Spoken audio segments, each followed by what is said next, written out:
Mais pourquoi est-ce que les Français s'intéresseraient à Emmanuel Macron puisqu'Emmanuel Macron ne s'intéresse pas à eux? On a la pire crise politique, que notre pays connaisse. On a l'économie réelle sur le terrain, les usines, les commerçants qui se pètent la gueule partout en France. On a la criminalité, la violence au cœur de nos écoles. Il faudrait prendre une pensée pour cette enseignante qui a été agressée, poignardée, et l'équipe qui doit être traumatisée, les pauvres, les enfants et les familles.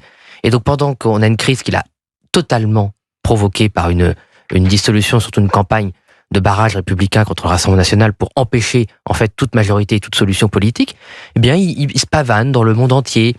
Il va à l'encontre de la volonté des Français en reconnaissant au pire moment possible l'État de Palestine, en donnant une prime à la violence terroriste et ignoble du Hamas contre la vie des Français.